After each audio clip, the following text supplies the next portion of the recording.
En el video anterior te llevé a recorrer el área donde se encuentran los restos del Arca de Noé, en las montañas de Ararat, en Turquía. Te mostré el terreno, la forma del arca, su ubicación y también te conté la historia de cómo se descubrieron los restos y la razón por la cual Dios envió el diluvio sobre la tierra. Y este video es una continuación. Vamos a adentrarnos aún más a los descubrimientos del Arca de Noé en Turquía.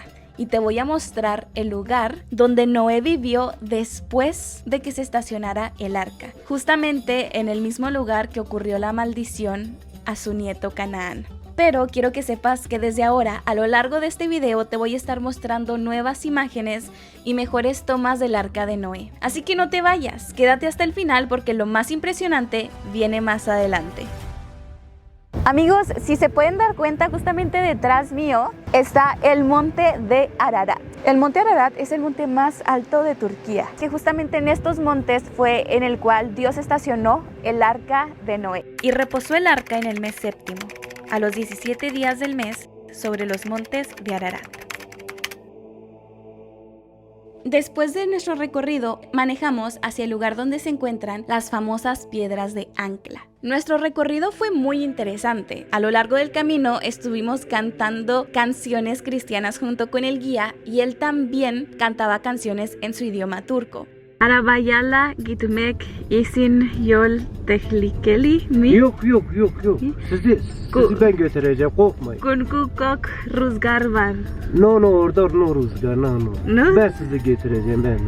Okay. No problem. Ben. Buradan uzak mi? Uzak.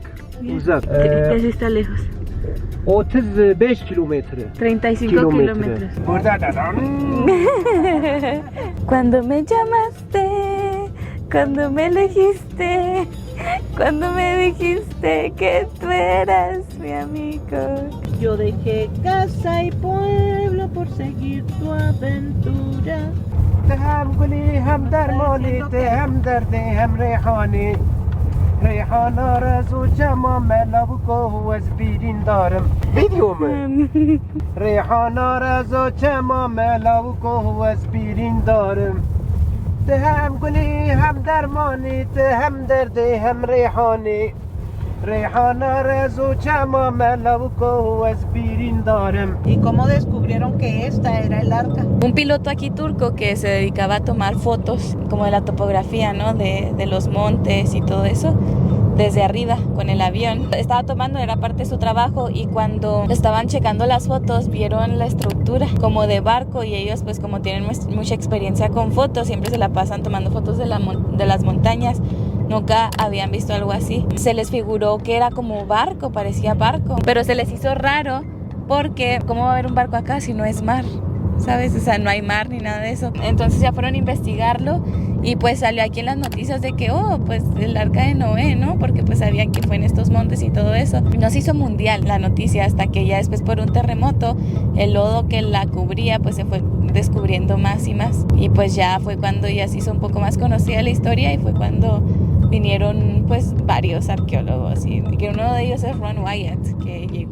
En el año 1948, un terremoto de la región al este de Turquía provocó que una formación con forma de barco, hasta entonces enterrada y poco visible, se marcara aún más claramente sobre el terreno. Testigos de la zona aseguran que durante este temblor una luz brillante salió de la tierra, en esa área específica como si algo hubiera sido revelado. Este terremoto fue provocado por Dios y esta luz brillante, el dedo de Dios, mostrándonos el lugar exacto donde se ubican los restos del Arca de Noé. Años después, en 1959, el capitán Durupinar sobrevolaba la región cuando notó una estructura inusual en medio de las montañas, cerca del monte Ararat. Tomó unas fotografías aéreas que mostraban claramente la forma de una embarcación gigante. Estas fotos llamaron la atención del investigador estadounidense Ron Wyatt, quien viajó a Turquía y comenzó a estudiar el lugar en profundidad. Y lo que encontró fue increíble. Con la tecnología de radar de penetración terrestre,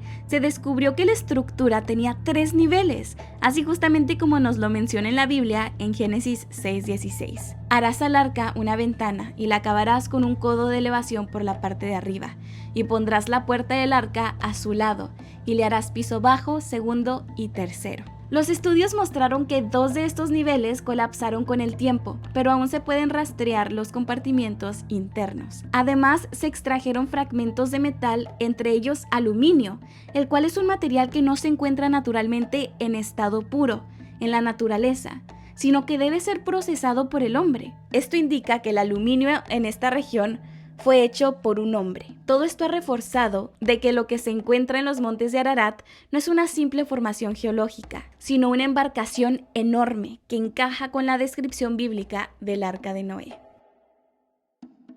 Amigos, hemos llegado al lugar donde están las anclas del Arca de Noé. Vean esa bella vista, esa bella puesta de sol. Estas piedras, amigos, son una de las que Ron Wyatt se topó en el camino. Como sabemos, Ron Wyatt vino a Turquía para investigar lo del Arca de Noé, pero no tenía una dirección exacta para poder encontrar el lugar donde estaba el arca. El taxi que tomó, pues obviamente era turco y no sabía inglés y él no sabía turco, lo cual es un poco difícil, no podía comunicarse. Entonces lo que él hizo fue orar y de repente el taxi se paró de la nada en un lugar y justamente ahí estaba una de las piedras. Podemos ver aquí, amigos, que está justamente frente a nosotros y quiero que vean cómo allí enfrente, justamente atrásito, se encuentra el monte Ararat. Hay que recordar que ese monte es un volcán y a través de los años se ha ido formando justamente por esta razón. Así que probablemente en los tiempos de Noé o cuando el arca se estacionó, no estaba así de grande. Estos son símbolos, amigos, que varios cristianos han puesto a lo largo del tiempo. Muchos peregrinos o turistas que han venido para acá. No, y es que el arca está aquí, mija, nada más que nosotros recorrimos, rodeamos toda la montaña. Imagínate, allá está el arca adentro de montañas y en montaña. Allá vamos a ver el resto de las anclas porque no es esta la única. Son más y estas anclas fueron utilizadas para que así el barco se parara, ¿verdad? Para que se detuviera. Esta bella vista, amigos, de todo este lugar está pero precioso y más con el atardecer. Fíjate, esta es una cruz armenia, son cruces armenias. Recordemos, amigos, que justamente aquí está la frontera con Irán y la frontera con Armenia. Disculpen mi cabello, estuve haciendo mucho aire y está muy malo ahorita. La frontera con Armenia y aquí pues habitaban muchos armenios. Por lo tanto, cuando ustedes ven una cruz como en las orillas, en cada esquina, es porque son cruces armenias, el cristianismo armenio, que pues es lo mismo, ¿verdad? Creen en Cristo como el Mesías. Aquí dibujan la iglesia. Aquí tiene una inscripción y aquí, amigos, esto es a lo que me refiero con las cruces de Armenia, son las que tienen así al final. Mira, aquí está, ¿ves? Y cuando caen así, pues se quiebra este pedacito, se quiebra, por eso algunas no lo tienen y nada más queda la ondita. Pero aquí vemos que esta se cayó, ahí está. Encontraron estas piedras así paradas y con un hoyo arriba, o sea, está muy específico el hoyo, algo lo hizo un ser humano. Las utilizaron en el arca de Noé, que han sido un ancla que aventó Noé para que se fuera parando el arca. El monte Ararat no estaba ahí, es un volcán que poco a poco se fue formando. Pero toda la región de aquí, todas estas montañas, que son todas las montañas que estaban alrededor del arca de Noé, son llamadas las montañas de Ararat, los montes de Ararat como lo describe la Biblia, que ahí fue donde posó el arca, ¿verdad? En los montes de Ararat. Así que ahorita actualmente solamente hay una montaña llamada Ararat, que es justamente esa de por ahí. Como pueden ver, está toda nevada de la punta y a veces las nubes se pierden. Pero es un volcán y por esa razón se ha estado formando también, por eso está muy grande. Pero se cree que tal vez cuando Noé estaba acá no estaba ese monte. Entonces, ese de allá. Las montañas de Ararat. No dice la Biblia montaña de Ararat, dice montes de Ararat. Lo que estaba viendo, perdón, mija, lo que estaba viendo en el arca, ahorita que la vimos, está en un cerro. Está en un cerro, literalmente. En un monte, sí, subimos. Subimos. Mucho. Oye, ¿cómo? Bueno, en ese y luego a los lados están otros montes más altos y el arca, obvio, se va bajando el agua y el arca se tenía que asentar, está como hundida. ¿Sí me explico? Pero si te das cuenta hay mucho lodo ahí, por lo tanto hasta el pie a mí se me hundió.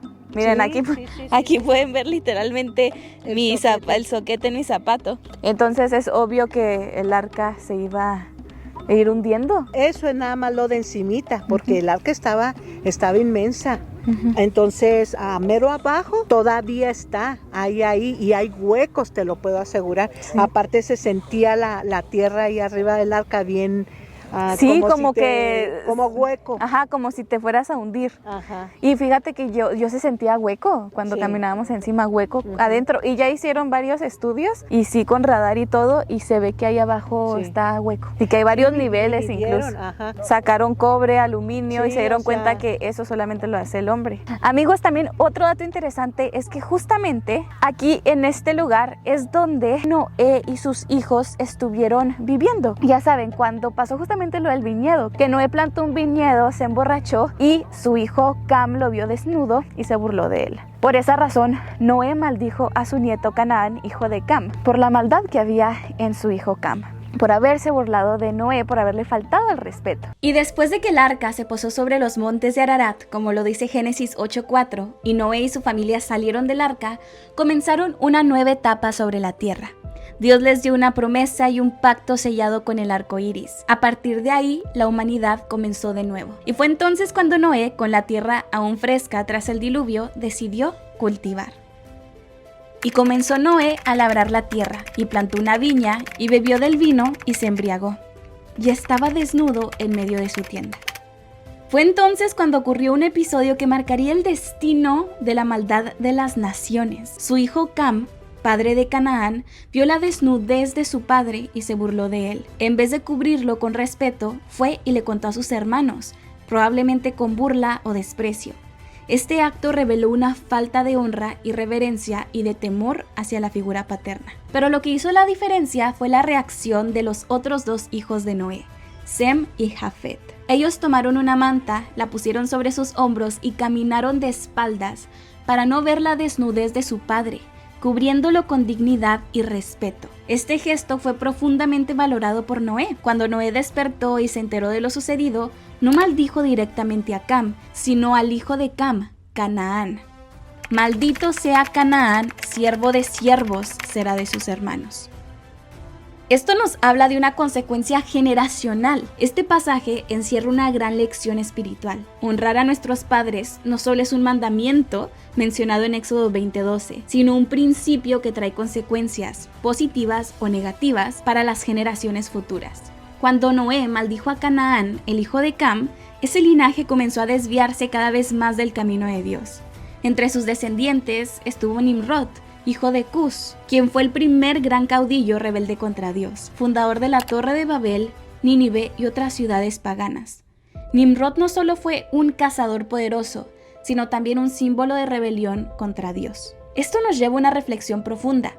Hay que tener mucho cuidado al maldecir a las personas, especialmente cuando estamos enojados. Si uno maldice a alguien, esa persona puede seguir en el mal e incluso volverse más dura, más alejada de Dios. Por eso nuestro Mesías Yeshua nos dijo en una enseñanza radical en el Nuevo Testamento: pero yo os digo, amad a vuestros enemigos, bendecid a los que os maldicen, haced el bien a los que os aborrecen y orad por los que os ultrajan y os persiguen.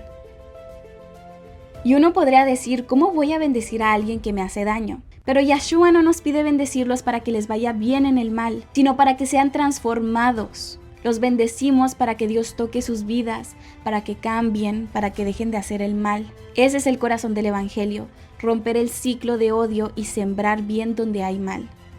Ahora, ¿qué fue lo que pasó con Canaán? La Biblia nos dice que Canaán fue el antepasado de los cananeos, un grupo de pueblos que habitaban en lo que conocemos como Israel, la tierra prometida. Entre sus descendientes estaban los hititas, los jebuseos, los amorreos, los girgaseos, los heveos, los sidonios, entre otros. Todos estos pueblos son mencionados en múltiples pasajes del Antiguo Testamento. Estos son los pueblos que los israelitas tuvieron que enfrentar durante la conquista de la tierra prometida bajo Josué. Por otro lado, los israelitas descienden de Sem, hermano de Cam. Sem es el antepasado de los hebreos, los amorreos y muchos pueblos semitas, incluido Abraham, el cual es el padre de la nación de Israel. Por eso a los judíos se les llama hasta hoy semitas. E incluso a aquellas personas que odian a los judíos se les conocen como antisemitas, que están en contra de los descendientes de Sem.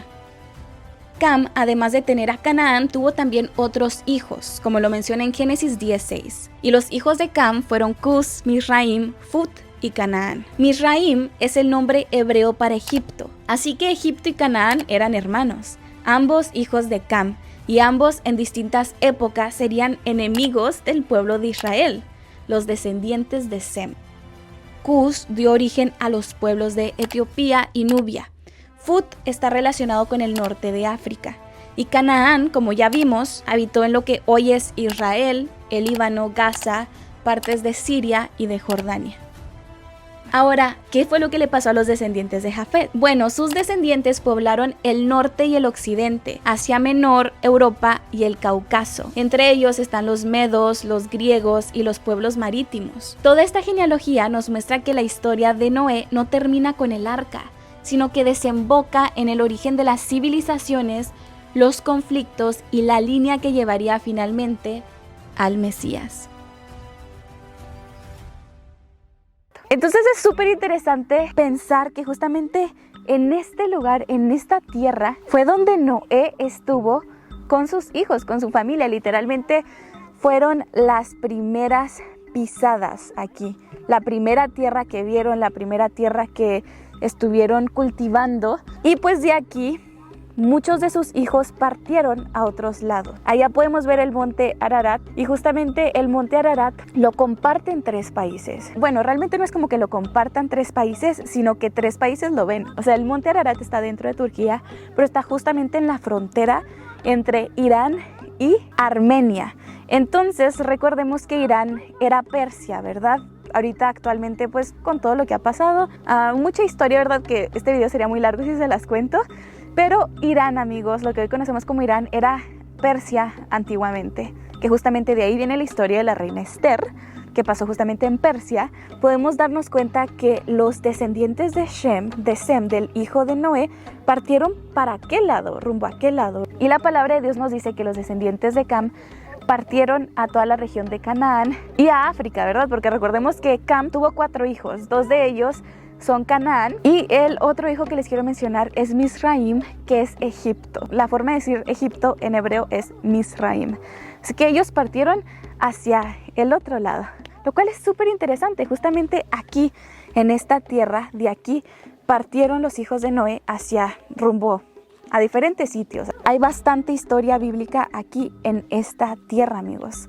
Esta tierra literalmente que estamos pisando. Me siento muy bendecida, amigos, de estar literalmente tocando, pisando la tierra que Noé hace miles de años pisó también. Él veía todo esto, tenía esta vista y aquí alabó a Dios. En este lugar fue donde Dios le mostró su arco iris. Y es súper interesante porque justamente cuando el avión estaba aterrizando aquí en esta área de Turquía, en el este de Turquía, vimos un arco iris. Porque Turquía es muy grande, ¿verdad? Y tenemos el oeste de Turquía, que fue donde aterrizamos desde América.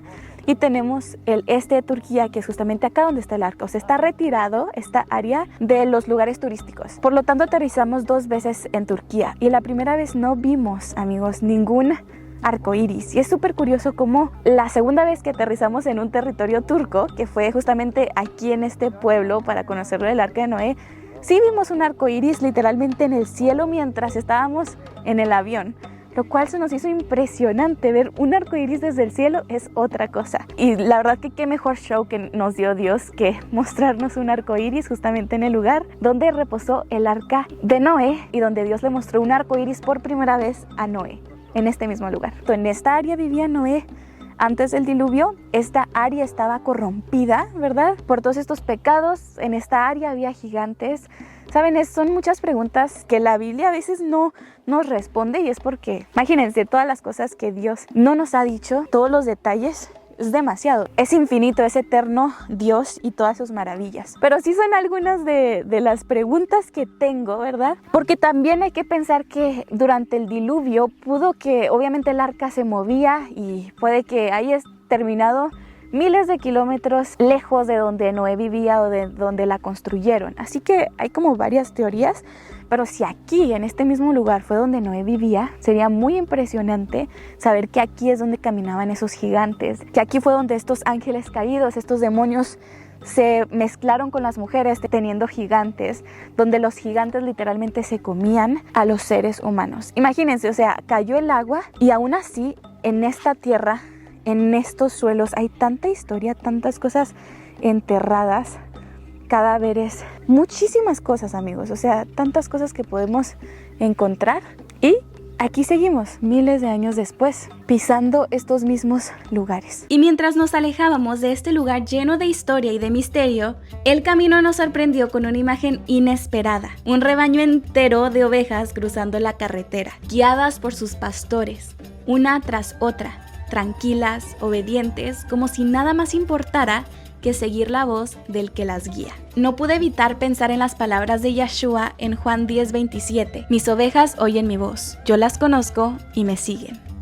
Nos agarró el rebaño, amigos. Vean nada más, venimos en el carro y nos agarró el rebaño aquí enfrente. ¡Hola! ¡Mira estas cosas preciosas! ¡Hola, mis amores! ¡Mira! Mira, esta está embarazada. Está con la chiqui muy crecida. Mira, chiquita. Ay, todas están marcadas, se las van a comer. No. ¡Qué rico huelen! A puro estiércol. ¡Ay! ¡Ah! ¡Ay, mira las chiquitas! ¡Hola! Escenario, no. ¡Ay, miren, no traen cuernos! Mira, hay otros más jovencitos, con cuernitos más chiquitos. ¡Hola! ¡Hola! ¡Chiquitos! ¡Mira el burro! Ahí va Cristo encima, no montado con todo el rebaño. Oye, sí, qué padre. ¡Qué bonito! ¿Estás grabando? Oh, qué bien, qué bien. Merhabalar. Salam alaikum. Aleykümselam. Aleykümselam. Mira cómo le hable. ¡Hola! Se parecen a Nenengue. ¿A dónde va? Mira el burro también, porque hay un burro. Ah, para que carguen las cosas. La comida de ellos. Mira la Mira, chiquita. ya viene otra, Berlín. Hijos, otra manada, ya es Y este es un perro pastor. parece león. Sí, pero son perros pastores. Mira, se están enojando aquellas. Hola. Mira, estos se quedan parados en medio de la calle, no saben qué hacer. Hola. Hola, mi amor. Ay, qué bonita juega. Ay, qué bonita. Mira cómo brinca. No. Hola. Para concluir, nos sirvieron un cafecito y les voy a mostrar cómo es que se toma el café aquí en Turquía. Este que nos acaban de servir es un café turco, es que no trae ni leche ni azúcar. Ustedes pueden pedir azúcar, pero leche no la dan. Así que bueno, les voy a mostrar cómo es que es el azúcar acá, porque también es muy peculiar. Así es como te dan el azúcar aquí. Algo interesante es que yo al principio ponía los cubitos de azúcar en el café para que se disolvieran, pero en realidad así no es como se debe de tomar el café turco. De hecho, la forma correcta de tomarlo y de la forma en la que lo toman acá, como les digo, no leche. O sea, le pedimos leche y dijeron, no, aquí leche no. Así que es la forma correcta de tomar café turco, si lo quieres con azúcar, porque puedes tomarlo sin azúcar, pero si lo quieres con azúcar es simplemente ponerte el cubito de azúcar en la boca y luego simplemente vas a estar tomando el café y mientras pasa el café vas a ir chupando el cubito. Entonces prácticamente en tu boca se va a juntar todo, se va a disolver, se va a juntar todo y así va a caer a tu estómago. Y el líquido caliente del café o del té te va a ayudar a disolver el azúcar, el cubito de azúcar en tu boca. Créanme que no se disuelve todo, o sea, le tomas un trago y se disuelve como el 10% y tienes que tomar varios tragos para que se vaya disolviendo el cubo. O sea, literalmente vas a tener un cubito de azúcar dentro, literalmente vas a tener el cubito de azúcar dentro de tu boca por un minuto o dos mientras estás dándole tragos a tu café. Así que bueno, vamos a probarlo.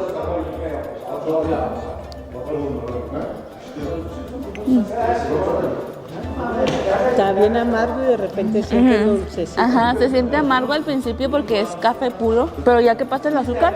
Okay, your name is Mehmet? Mehmet. Like in Estambul, Süleyman, Hürrem, you know Mehmet, the son. ¿Cómo se llama el hijo del sultán? Del sultán. Sultán Ahmed. Sultán. ¿Cuál fue el hijo de...? Sultán Ahmed. Porque Mehmed, ¿de quién era hijo? ¿De Hurrem o de...? Mehmed era hijo de Hurrem. De Hurrem.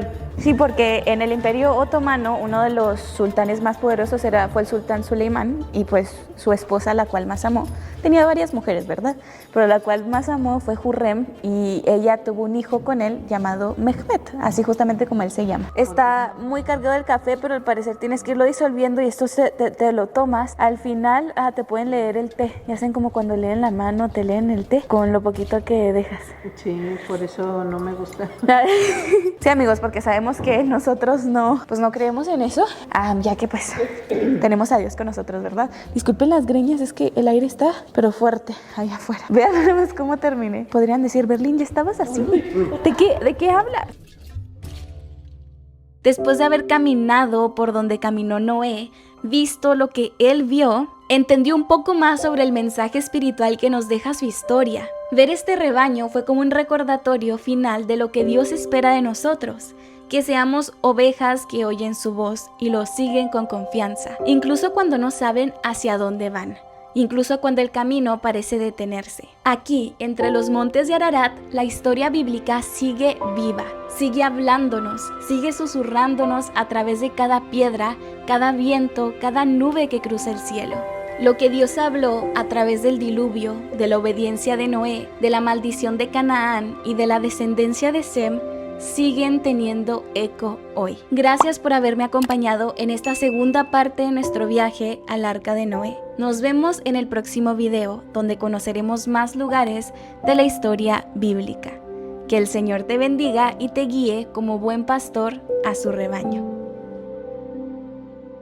Porque de tal manera amó Dios al mundo, que ha dado a su Hijo unigénito, para que todo aquel que en él crea no se pierda, mas tenga vida eterna. Juan 3:16.